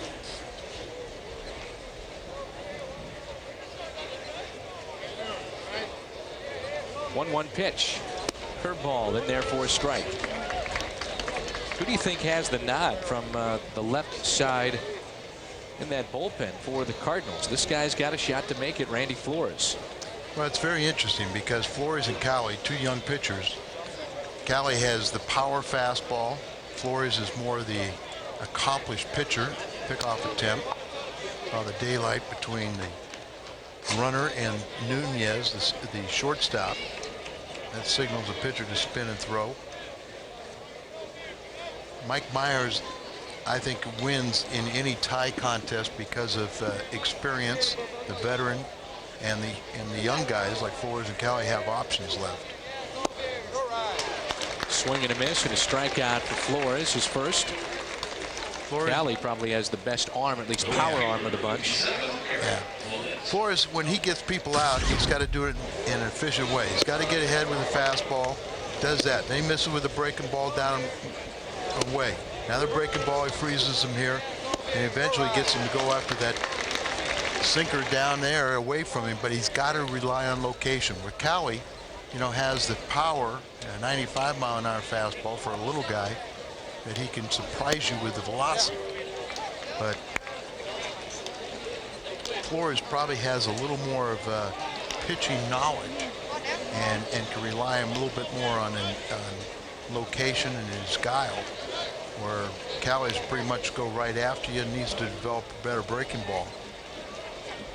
The pitch-by-pitch feature is brought to you by your Mid-America Chevrolet dealers. They'll be with us all season long. Pulsifer becomes a very intriguing guy, but they're kind of amazed that he's had the success he's had because he throws a lot of pitches up in the zone, and they don't understand why they aren't hit better.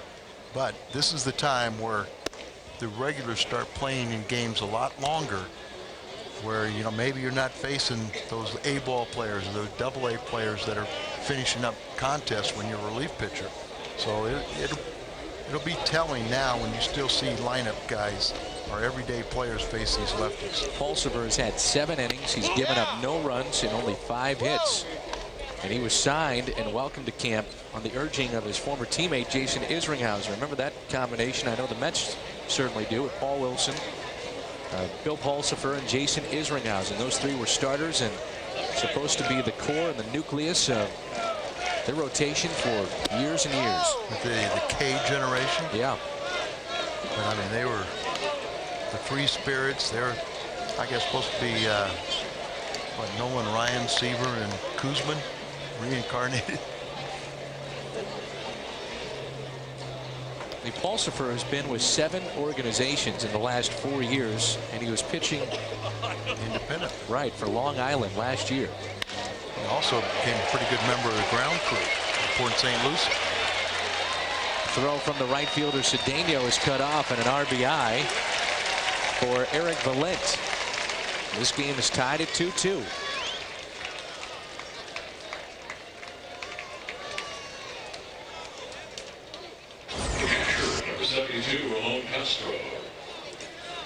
See, it looks like that ball kind of drifted back inside, down and in, and not a good spot to a left-handed swinger.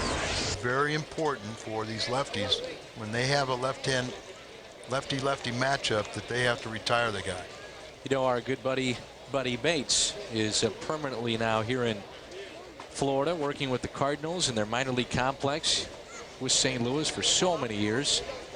Bat boy, the head man for a long, long time, and now he's down here in Florida. But he wants to wish a speedy recovery to his good friend Mike Londoff, recovering at home.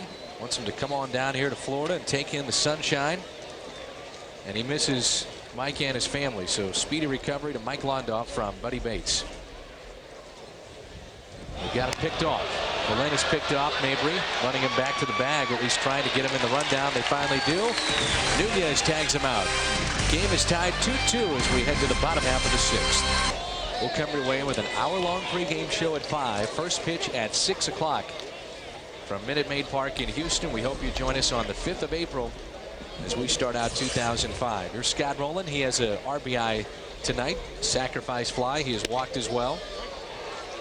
Isn't this good to see, Al? Wearing number 52 there over at first base, Andres Galarraga. Yeah, I had a chance to talk to him a little bit before the game, and that smile is still ever present. He still has the love for the game, and why not keep on trying to play? Sure. Jeff Keppinger is the new third baseman. Chris Woodward is the shortstop. Whole new outfield. Ron Callaway, left fielder. Kerry Robinson, former Cardinal, in center field, and Victor Diaz in right. 1-2 pitch to Scott Rowland.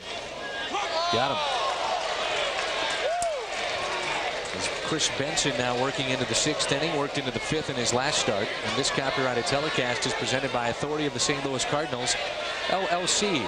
It may not be reproduced or retransmitted in any form, and the accounts and descriptions of the game may not be disseminated without the express written consent of the St. Louis Cardinals, LLC. Dan McLaughlin, Al Hrabosky with you, our Bud Sports crew from Jupiter, Florida. Glad you're with us on your home of Cardinals baseball, FSN Midwest. One out, nobody on. Here's Edmonds. Looks at a ball. Jimmy has an RBI tonight. 42 home runs, 111 RBIs a season ago. Finished the season at over 300 at 301.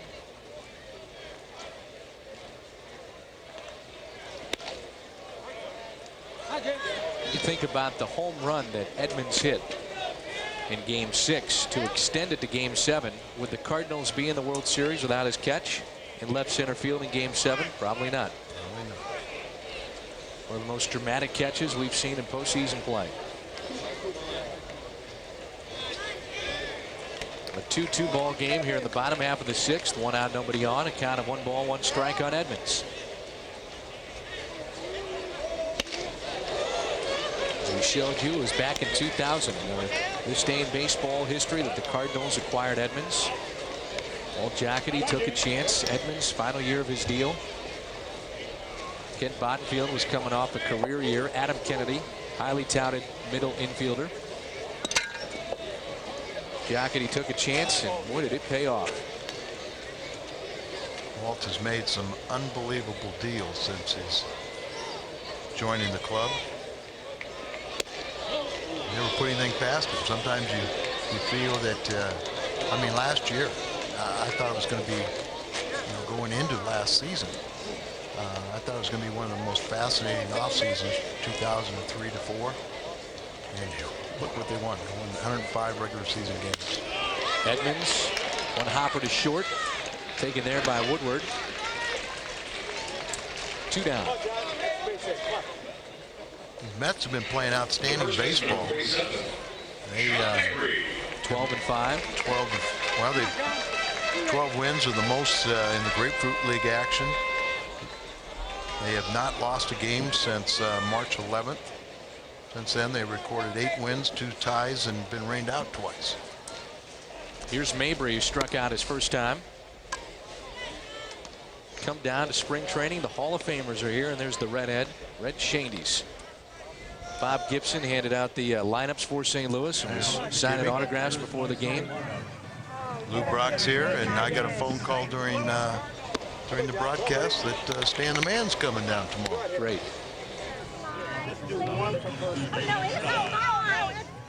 Bob Gibson went into the Missouri Valley Conference Hall of Fame 2 weeks ago. I was at the luncheon. As was I. That's what people forget. And Bob was doing an interview with me for the Hall of Fame luncheon, and he said, people don't realize I was a better basketball player at Creighton than I was a baseball player. He said, I just kind of stumbled on baseball. Makes you think what he might have done in basketball. He signed with the Minneapolis Lakers, and people also forget that he also played for the Harlem Globetrotters. Did that for 2 seasons, and things were different back then, but kind of felt like he was blackballed a little bit from baseball. College pitcher coming out of Creighton. and eventually did sign with Omaha, which was an affiliate of the Cardinals at that time. 2-2 is lifted down the left field line, and that is a fair ball for John Mabry. He's digging for 2. A 2-out double for Mabry.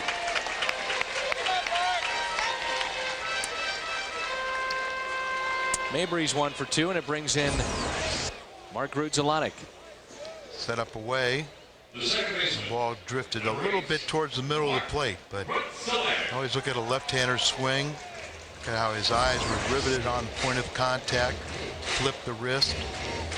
Hits it down into the corner, and even John can get out there for extra bases. So it brings in Grudzielanek, who's 1 for 2. Arguably the hottest hitter in this Cardinals lineup here in spring.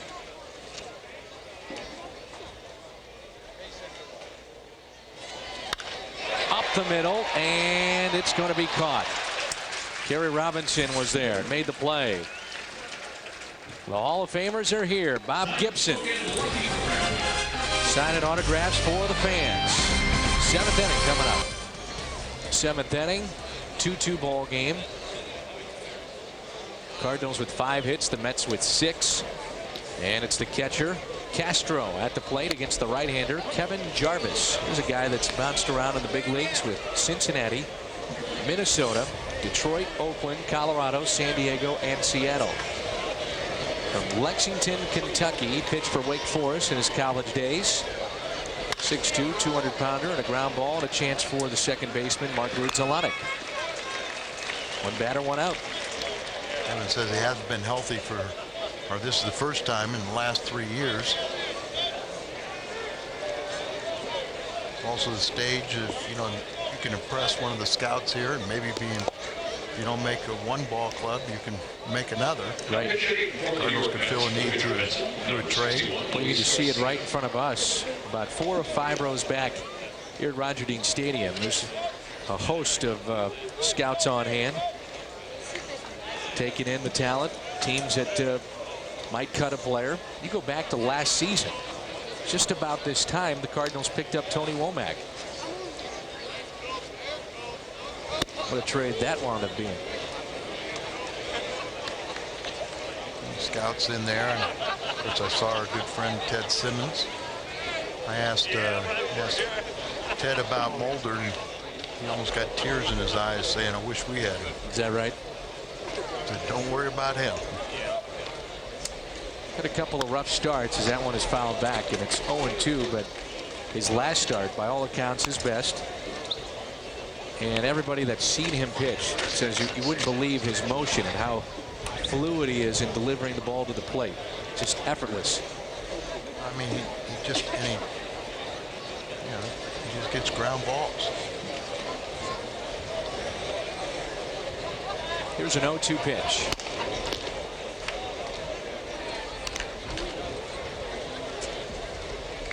Luis Garcia, remember when he was in the Cardinals camp? I thought he was going to be an outstanding talent. Sometimes the plans don't materialize. Count of 1 ball, 2 strikes. Ooh. 2-2. Cardinals moved to Roger Dean Stadium back in '98. This has got to be one of the best complexes in baseball. All the fields beyond that center field wall for the minor leagues. Get your work in with batting cages and the pitching mounds. And just the area is gorgeous. Deep in the hole. Nunez, long throw. Stretched by John Mabry over there at first. 2 down. If you want tickets to the final game at Busch, individual tickets are sold out, but most of the Cardinals season ticket plans include tickets to the final game. So check out the new Jim Edmonds plan, a 15-game package, and this is great. It includes Red Sox, Cubs, Yankees, and the final game. It also includes postseason ticket options. We certainly hope the Cardinals will head to postseason once again. The number to call, 425-0688. 425-0688. You can always log on to stlcardinals.com for more information. And again, the Cardinals have sold 2.6 million tickets already. That's amazing. Individual number to call, 421-2400 for individual tickets, and group tickets 425-0600. So don't sit around, don't wait. A lot of tickets have been sold already. 2 outs, 1 ball, 1 strike. Kevin Jarvis trying to have a 1-2-3 inning. Curveball in there for a strike, 1 and 2 as the rain starts to fall again. Just a light drizzle.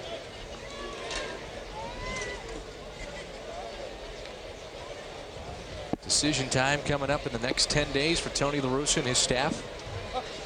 Kevin Jarvis trying to make an impression here, or at least with another club. Ground ball to Grudzielanek. He'll handle it. And a 1-2-3 inning for Kevin Jarvis. Time to stretch in Jupiter. We're tied 2-2. Falling here at Roger Dean Stadium. Einar Diaz will lead things off for St. Louis. Roberto Hernandez is the new pitcher for the Mets. The 40-year-old right-hander. He was with the Philadelphia Phillies last year. Over 825 games he has pitched in. 2-time All-Star back in '96 and '99. And 10th on the all-time saves list, 320 coming into 2005. Last time he was a closer was with Kansas City 2 seasons ago. He can still bring it. And Diaz takes the ball. Their bullpen is not set. Their closer is Braden Looper, the former Cardinal, who signed a free agent contract before last season. How strange is it without Franco, John Franco with the Mets? He's with Houston, I believe. Yeah. Went Former to spring captain. training with him. Mike, time left-handed save leader. Mike Dejan and Felix Heredia in this bullpen with New York, along with Hernandez and Braden Looper. But, well, you're right. It's odd not seeing Franco in that bullpen. Grew up a Mets fan and pitched for the Mets for so many years.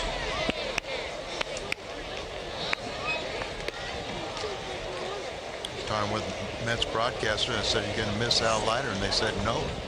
The guy they're going to miss is Traxel. Traxel was an innings eater. He had back surgery last week, so the Mets pulled the trigger on the deal to get Kaz Ishii from the Dodgers. Jason Phillips went from New York to Los Angeles.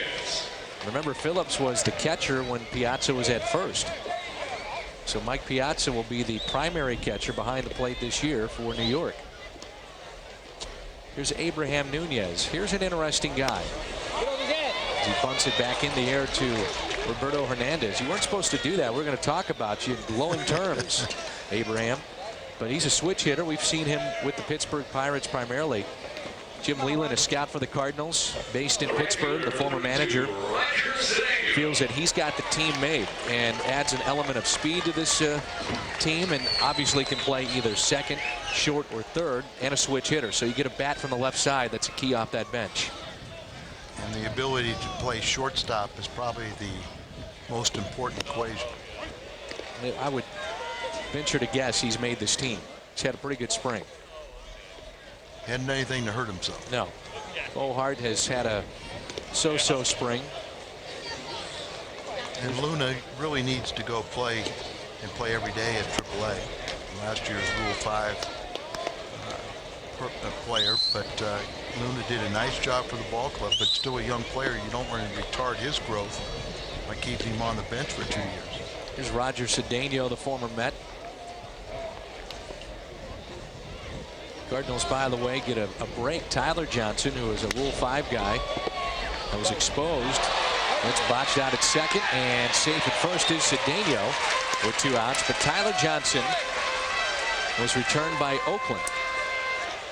And he's an intriguing guy who was left off the 40-man roster by St. Louis. A lot of high strikeout totals. A left-hander who struggled in spring for Oakland. So the Cardinals get him back as Cedeno is hustling down the line. He's hustling down the line, and Marlon Anderson laid back on that ball and let the ball play him. You be aggressive, you go charge that ball, you get the hop you want, and this inning would have been over. And now Taguchi gets life. And Tyler Johnson, the Cardinals left him exposed, thinking no one would take him being such a young pitcher. And And so what happened in his case is he gets selected in the Rule 5 draft. And I think these numbers are still correct. What they used to be is that Oakland paid $50,000 for him, and then when they do not keep him on the roster, they offer him back to the Cardinals. They get to do it for pay $25,000 back. So they made $25,000 on the deal. That won't do anything by today's economics. No, that's nothing. That's a drop in the bucket. Here's Taguchi. So Taguchi decided to come back, play for the Cardinals again for less money than he would have received playing as an everyday outfielder in Japan. But he wants to be challenged. He knows that this is the best baseball in the world, so here he is back with the Cardinals. And he's played much better. You know, 3 years you've seen a lot of improvement from him. Game 1 of the World Series, he was your starting left fielder.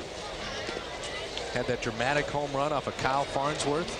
The Cardinals were down 8-0. And the 3 home run day by Albert Pujols, one of the most dramatic games of the year at Wrigley Field last season. Count of 1 ball, 1 strike with 2 outs, and Cedeno to go ahead run at first. John Gall has moved to the on deck circle. Taguchi now playing center field. John Gall's in left. And the check on Cedeno.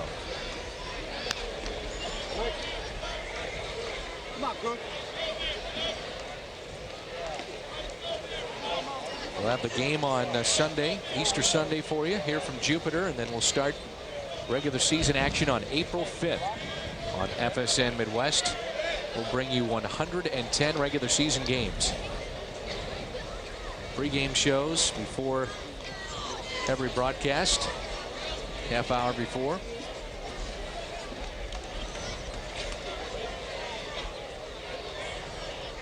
A little bigger lead over there at first. And for those of you that have high def at home, high definition television, we'll be bringing you a handful of games in high def, and that's going to be something that changes the way that you watch sports, not just a baseball, but well, if hockey ever plays, basketball. I know my off season was a little lighter this year. They'll play. Let's hope. Count of 1 ball, 2 strikes. Upstairs to So Taguchi. Figure that So Taguchi's got this team made along with John Mabry, Roger Cedeno, Einar Diaz on the bench, Abraham Nunez, another name that's out there. Pretty much relegated to a couple decisions on the bullpen. Maybe one more extra man. You understand that Tony La Russa will make some more cuts following the ball game tonight.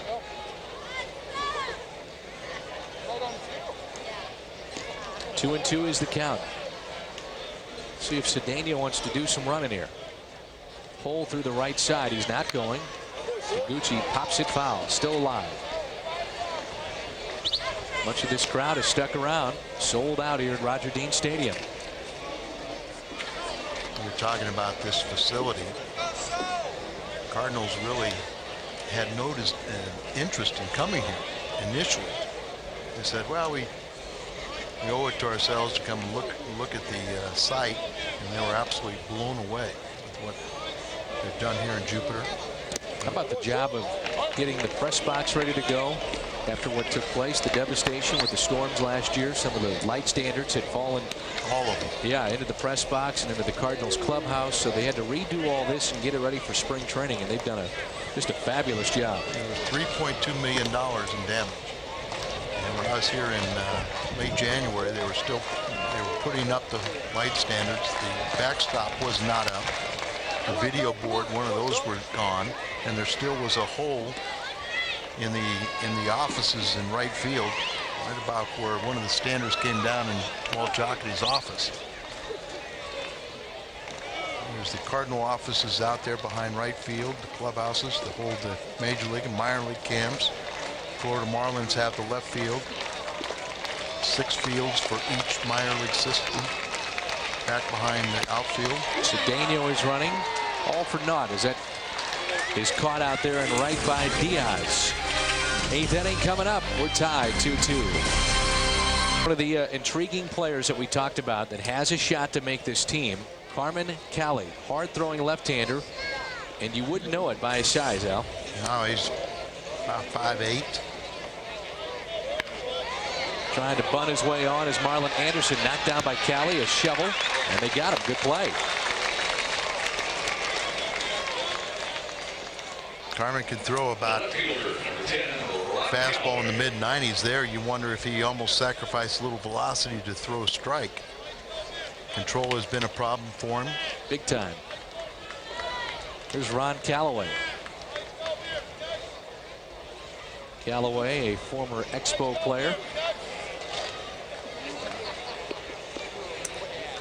Now the Washington Nationals. How strange is that going to be? And how many home runs are going to be hit in Washington? Scary. Left field line is what, 260 down the left field line, 280, yeah, something like that.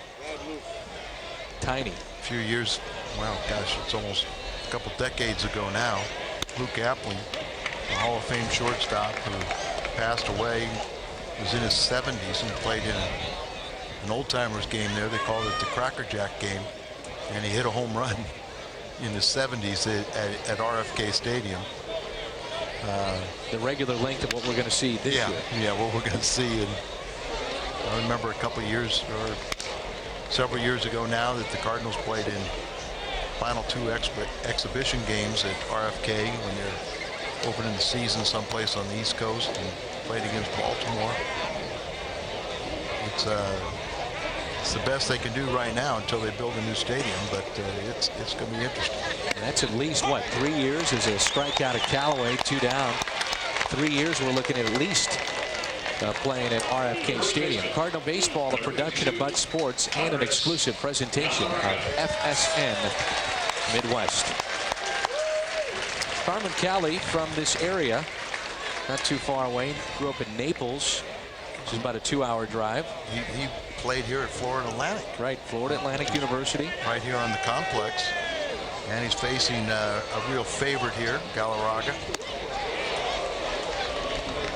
Andres lives in West Palm here. As a matter of fact, in the same apartment, or the same complex. Definitely not an apartment for Galarraga and Larry Walker.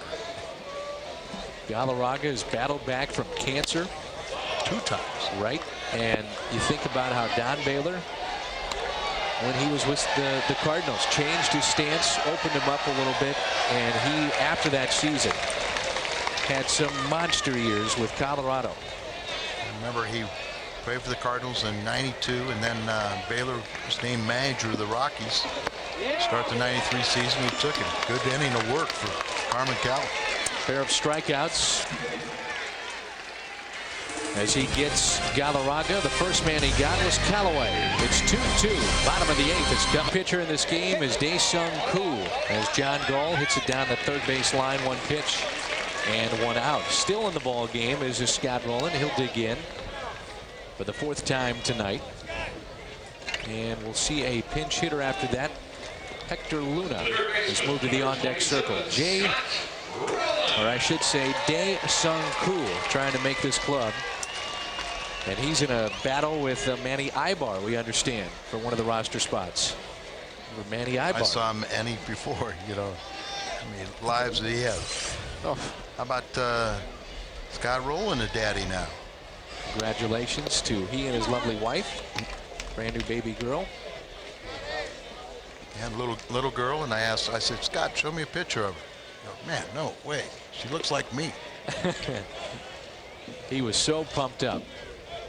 That's great to see. Well hit, left center field, has a shot, and it's off the base of the wall. And Scott Rowland's digging in for 2 as the ball gets away and trickles into the infield. A 1-out double for Scott Rowland. The go-ahead run now in scoring position. And a chance for Hector Luna. Still trying to make this club. Out away from him, gets those arms extended. Right off the base of the wall. He's got that wide stance, and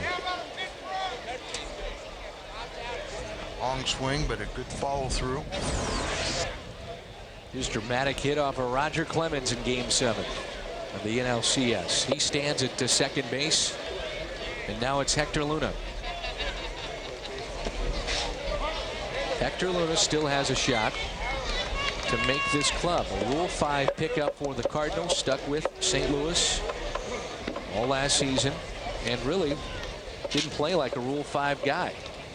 Now you could tell last year in spring training that he had enough skill and was polished enough to where he could contribute.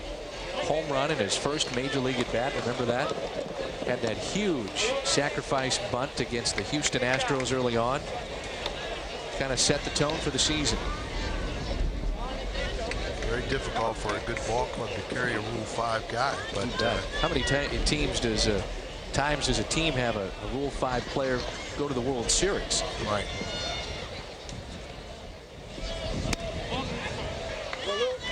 Pitch just inside, 2-1. I think if the Cardinals really had their choice, though, they would want a couple other guys to step up, and so they could allow Luna to go to AAA and play every day, whether it be shortstop. I think that's the preferable position. 2-1 pitch. Luna up the middle. Rowland being waved home. Scott Rowland will score. The Cardinals have jumped on top on an RBI by Luna. And it's 3-2 St. Louis.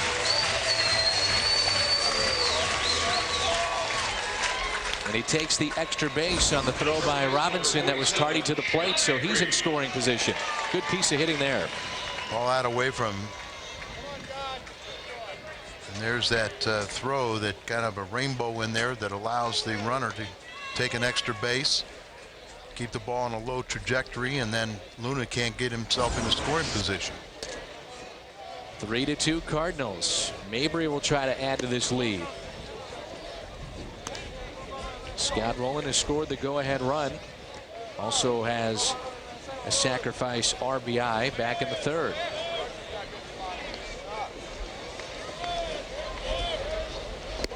Curveball misses low and in. And it's 2-0 with Grudzielanek on deck.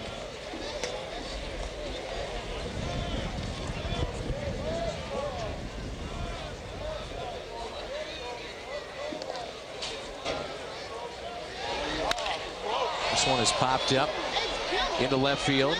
Callaway backing up. The wind playing tricks on it out there, but makes the play. 2 outs. Luna back to second base. The defending National League champion Cardinals return to the field on Sunday. Spring training showdown coverage begins at noon. Cardinals will take on the Marlins. It'll be right here on FSN Midwest. I think we're the visiting team. I was trying to figure that out. But Florida and the Cardinals share this complex, which makes another very nice situation where you cut down a lot of your traveling. Guys don't want to travel much during the spring training month. Tony said everybody's hustling, trying to get out of the Kissimmee trip. Yeah, I can understand. And Florida Marlins, they're talking that they're going to get back to the prime time and World Series time. They're very happy with what happened over the offseason. You would figure with their pitching coming back and then the additions of what they've done with their everyday lineup, pretty darn good. As Grudzielanek throw up the line is tagged out at first. 3-2 St. Louis as we head to the ninth. To tonight's Bank of America game recap, and the Cardinals have a lead of 3-2 as we head to the top of the ninth. Cardinals have out hit the Mets 7-6. Started with 3 strong innings from Matt Morris. We've seen a host of other pitchers, and the go-ahead run scored by Scott Rowland on the go-ahead RBI by Hector Luna. That's your Bank of America game recap, and Julian Tavares will take over for the Cardinals and try to close this one out. He was spectacular last year. Record of 7-4, 77 games, very dependable. Opponents only hit .238 against him. He got off to a very slow start, you might remember. And Mike Lincoln was moving into the role that Tavares would then have for the entire season, which was that 8th inning setup role to get to Isringhausen. but Tavares, Al, was just lights out in getting to Izzy. It was very interesting. It seemed like when Larry Boa challenged his glove one time, or his hat, something kind of kicked in and his intensity increased, and he was a very integral part of that bullpen. Former Cardinal Kerry Robinson trying to catch on with the Mets. He was with San Diego, up and down with them last year. Hector Luna was a third baseman, in about a step or two at third base on the grass. Kerry is fooled by that pitch. Kerry might have a tough time making this Mets ball club also, as his greatest asset is speed, which has become, you know, not the optimum thing in today's baseball. It's more power. No balls, 2 strikes. And to the backstop it goes. Tavares gutted through a broken hand last year. Remember that? Well, you know, you got to remember how it became broken, but you know, he showed a lot of intestinal fortitude in pitching with it and doing the job in those games. So he kind of redeemed himself. 1-2 pitch, a ground ball. That's Bo Hart at second base. He makes the play. Midwest Sports Report is coming up after our final out. Pat Parrish is standing by with a preview. All right, coming up right after the game on the Busch Light Midwest Sports Report, we'll have complete post-game coverage from Jupiter, plus the rest of the day's spring training news. All that and much more after the game. But now let's send it back to Dan and Al. Guys. Thank you, Pat. We'll see you after the game. It's 3-2 Cardinals, 2 outs away from a victory. Victor Diaz is the hitter. And if there's any concern at this point in that bullpen from the right side, it's with Isringhausen. Mechanically, he's a little bit out of whack. I talked to Dr. Paletta at a luncheon last December, and he said he couldn't believe he was able to pitch. Luna, good play to his left. The tag applied by Mabry first. When they operated on his labrum of his hip, that he was so damaged that he was shocked that he was able to pitch and pitch as effectively as he did.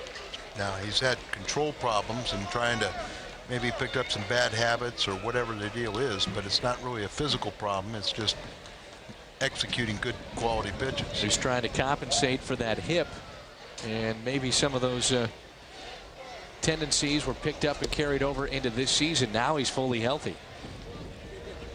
I know Tony also feels that he's a high energy type guy, that where, you know, because of spring training kind of relaxed, that he feels that may change once the season begins too.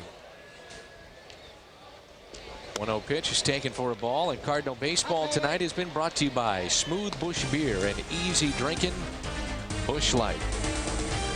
Glad you could join us for our first of 112 telecasts.